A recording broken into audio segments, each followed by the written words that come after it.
नमस्कार विद्यार्थी मित्रांनो, स्वागत आहे आपलं यूट्यूब चॅनलचं नाव आहे मोहित मोटिवेटेड एक्झाम चॅनल. आज आपण बघणार आहोत महा-टी-ई-टीच्या संदर्भात स्मार्ट नोट्स कसे तयार कराव्या. तर चला आपण सुरुवात करूया व्हिडिओला. शीर्षक आहे स्मार्ट नोट्सचं मेकिंग यशाची गुरुकिल्ली. उपशीर्षक आहे सबटायटल महा-टी-ई-टी पेपर 2 सामाजिक शास्त्रासाठी वैज्ञानिक आणि प्रभावी पद्धती प्रस्तुत करता आहे motivated by Mohit motivated exam channel. आपण नोट्स का काढतो, तर नोट्स काढण्याचा मुख्य हेतू हा असतो की माहितीचे संक्षिप्तीकरण करणे, म्हणजे कंडेन्सेशन ऑफ इन्फॉर्मेशन. परीक्षा काळात अत्यंत वेगाने उजळणी करण्यासाठी आपण नोट्स काढत असतो. पुस्तकातील डेटा मेंदूमध्ये ज्ञानात रूपांतरित करणे, म्हणजे पुस्तकात जो माहिती दिलेली आहे ती आपल्या पुस्तकातून काढून आपल्या डोक्यात डेटाच्या मेंदूमध्ये रूपांतरित करण्यासाठी आपण नोट्स काढत असतो. स्लाईडवरील विचार किंवा कोट बघूया. जर तुमचा नोट्स तुम्हाला परीक्षेच्या शेवटच्या दिवशी पूर्ण वाचता येत नसेल, तर त्या नोट्स नाहीत, ते दुसरे पुस्तक आहे, अशी ही कल्पना आपल्याला करता येतात. नोट्स काढण्याची पहिली पद्धत आहे कार्नल पद्धत. म्हणजे यात हे रचना लेआउट. एका पानावरील 3 जादूचे प्रयोग करायचे. म्हणजेच रोज एक पानातील आपल्याला 3 असे नोट्स बनवायचे आहेत. तर पहिलं आहे मुख्य नोट्सचं क्षेत्र हे 70%. वाचण्यादरम्यानचे कीवर्ड्स आणि व्याख्या. आपण जी पुस्तक वाचतो ते पुस्तक वाचण्यादरम्यान येणाऱ्या म्हणजे कीवर्ड्स, म्हणजे शॉर्ट नोट्स आणि त्याच्या व्याख्या आपल्याला लिहून ठेवायचे आहेत किंवा लक्षात ठेवायचे आहेत. त्यानंतर आहे सांकेतिक क्षेत्र, हे 20% काम करतं. डाव्या बाजूला संभाव्य प्रश्न आणि मुख्य संज्ञा. वहीच्या डाव्या बाजूला संभाव्य प्रश्न आणि त्याच्या मुख्य संज्ञा कोणत्या ते आपल्याला लिहून काढायचे आहेत. त्यानंतर तिसरं आहे सारांश क्षेत्र, म्हणजे याच्यावर फक्त 10% आपल्याला काम करायचं आहे. तर शेवटच्या पानाच्या तळाशी 2 ओळी संपूर्ण पानाचा गोषवारा म्हणजेच लिहावा. म्हणजेच जो आपण डेटा तयार करत आहोत आणि वहीचे पान भरले असेल तर वहीच्या तळाशी 2 ओळी सोडून संपूर्ण पाण्याचा आपल्याला सारांश तिथे लिहायचा आहे. याचा फायदा कसा होणार आहे? स्वयंचाचणीसाठी, म्हणजे सेल्फ टेस्टसाठी करण्यासाठी जगातील सर्वोत्तम पद्धत ही कार्नल पद्धत म्हणून वापरली जाते. त्यानंतर दुसरी पद्धत आहे ओळण फिल्टर करण्यासाठी 3 स्टेप पद्धत. म्हणजे आपण जी ओळण केली आहे ती योग्यवृत्ती आहे का ते पाहण्यासाठी आपल्याला 3 पद्धती वापरता येतात. त्यातली पहिली पद्धत आहे स्टेप आहे पहिले वाचन, फक्त वाचन. धडाकथेसारखा वाचा, संकल्पना समजून घ्या, पेन बाजूला ठेवा. म्हणजे पहिले सुरुवातीला काय करायचं आहे, आपल्याला जे आपण पुस्तक वाचणार आहोत त्यातील फक्त हा वाचन धड्यासारखा करावा. त्यातील असणाऱ्या संकल्पना आपल्याला समजून घ्यायचं आहे. त्या संकल्पना आपल्याला लिहून काढायच्या नाही आहेत. दुसरी स्टेप आहे दुसरे वाचन हायलायटिंग. म्हणजे दुसऱ्यांदा तेच वाचताना आपल्याला वाचलेले हायलाईट करायचे आहेत. म्हणजेच उदाहरणार्थ केवळ महत्त्वाचे वर्ष, व्यक्ती, व्याख्या आणि संज्ञा यांना हायलाईट करा. म्हणजे आपण जी पुस्तक वाचत आहोत त्यातील महत्त्वाचे वर्ष कोणते आहेत, महत्त्वाच्या व्यक्ती कोणत्या आहेत, व्याख्या कोणत्या आहेत आणि संस्था कोणत्या आहेत यावर तर आपल्याला हायलाईट करायचे आहेत. तिसरी पद्धत आहे तिसरे वाचन लेखन. ही तिसरी पद्धत आहे वाचन किंवा लेखन. आणि तुम्ही जे हायलाईट केलेल्या लाईन्स, ओळी आहेत तर ते शब्द तुमच्या त्यानंतर वहीत उचला. मी सुरुवातीला काय करायचं आहे, आपल्याला पुस्तकातील धडा वाचायचा आहे. त्यानंतर महत्त्वाचे वर्ष, व्यक्ती, व्याख्या आणि संस्था यांना हायलाईट करायचं. त्यानंतर आहे लेखन.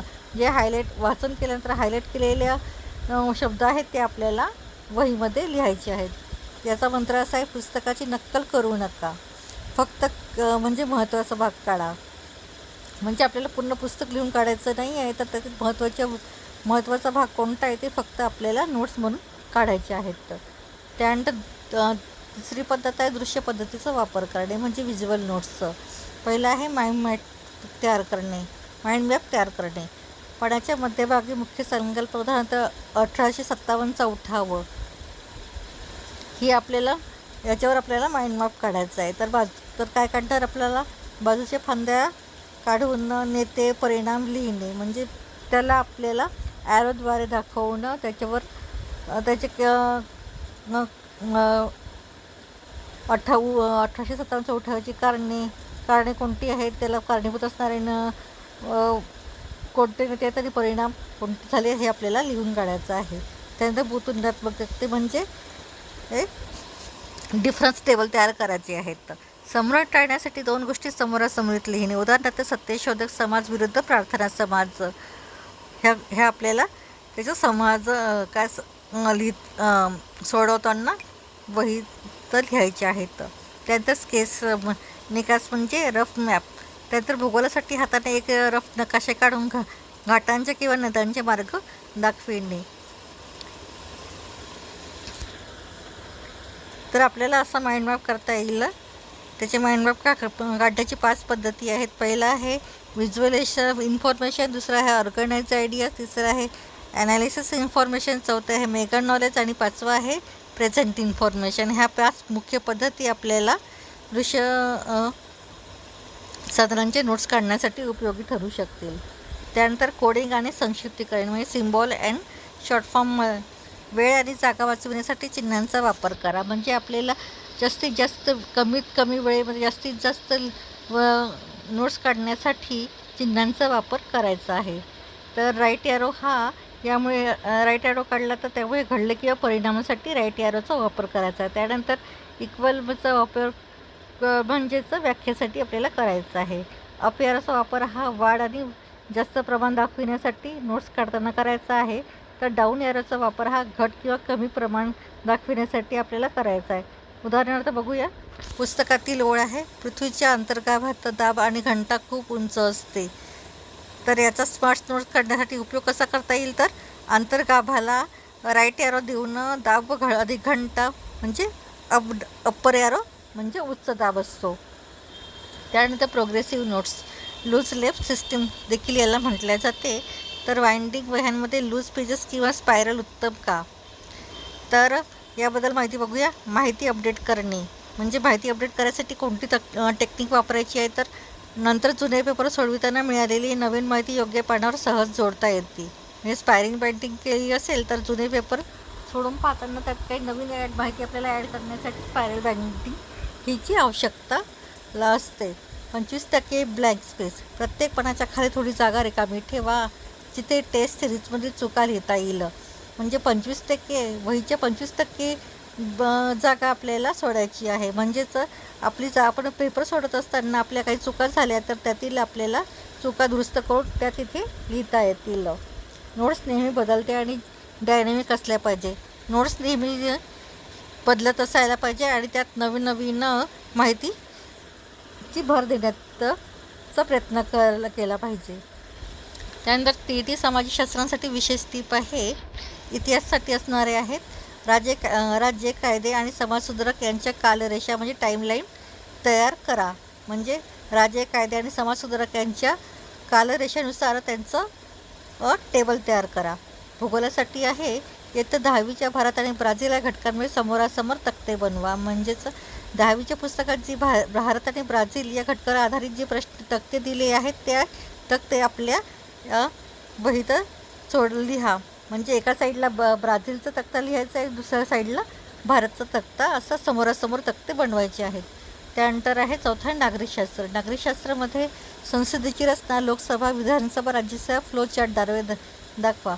त्यानंतर बघूया संसदेची रचना हा भाग शिकताना आपल्याला याची नोट्स, या भागावर नोट्स काढताना आपल्याला लोकसभा, विधानसभा आणि राज्यसभा हे आपल्याला फ्लो चार्टद्वारे दर्शवून नोट्स बनवायचे आहेत. स्रोत फक्त बालभारतीच्या 6वी आणि 10वीची अधिकृत पुस्तके ठेवा. TETचा सामाजिकशास्त्रासाठी अभ्यास करताना फक्त बालभारती 6वी ते 10वीची अधिकृत पुस्तके म्हणजे जे बालभारतीने इयत्तेसाठी निवडलेली पुस्तकं आहे त्याचाच वापर करायचा आहे. त्यानंतर आहे यशस्वी रिव्हिजन कशी करावी. तर यासाठी 1-3-7-30चा नियम ठेवा. 1-3-7-30चा नियम कसा आहे, तर नोट्स बनविल्यानंतर पहिल्या 24 तासात 1 वेळा वाचा. म्हणजे जे आपण नोट्स बनवणार आहोत त्या 24 तासामधून फक्त 1 वेळा ते आपल्याला वाचायचं आहे. त्यानंतर तिसऱ्या दिवशी काय करायचं आहे, उजळणी करायची आहे. ज्या काढलेल्या नोट्स आहेत त्या आपल्याला तिसऱ्या दिवशी त्याची उजळणी करायची आहे. त्यानंतर 7व्या दिवशी काय करायचं आहे तर तिसऱ्या दिवशी जी उजळणी केलेली आहे ती आपल्याला परत 7व्या दिवशी करायची आहे.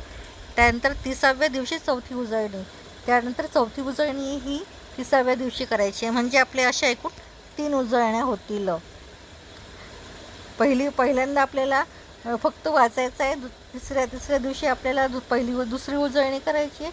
7व्या दिवशीला आपल्याला तिसरी उजळणी करायची आणि 30व्या दिवशी ही चौथी उजळणी करून आपल्याला नोट्स लक्षात ठेवायचे आहेत. अशा प्रकारे आपल्याला अशी नोट्स लक्षात ठेवण्यास मदत करण्यात येईल. यामुळे माहिती अल्पकालीन स्मृतीमधून शॉर्ट टर्म मेमरीमध्ये दीर्घकालीन स्मृती म्हणजे लाँग टर्म मेमरीमध्ये जाते. तर अशा केल्यामुळे काय होते तर अल्पकालीन स्मृती ही लाँग टर्म मेमरीमध्ये परिवर्तित होत असते. तर हा नियम तुम्ही सर्वांनी लक्षात ठेवायला हवा. त्यानंतर आहे मुख्य संदेश आहे, स्वतःच्या हाताने बनवलेल्या नोट्स हीच परीक्षेच्या आदल्या दिवशी तुमची सर्वात मोठी शक्ती असते. तर ज्या नोट्स तुम्ही परीक्षेच्या काळात बनवतात हीच तुमच्या परीक्षेला जाताना असणारी सर्वात मोठी तुमची शक्ती बनते. धन्यवाद. तुम्हाला या व्यतिरिक्त अधिक माहिती हवी असेल तर कमेंट बॉक्समध्ये कळवा. तुमचे काही प्रश्न असतील तर ते तुम्ही कमेंट्स बॉक्समध्ये सांगा. व्हिडिओ आवडल्यास व्हिडिओला लाईक करा, कमेंट्स करा, जास्तीत जास्त व्हिडिओ शेअर करा, जेणेकरून या व्हिडिओचा फायदा अनेक विद्यार्थ्यांना होईल. आणि चॅनलला सबस्क्राईब करायला विसरू नका.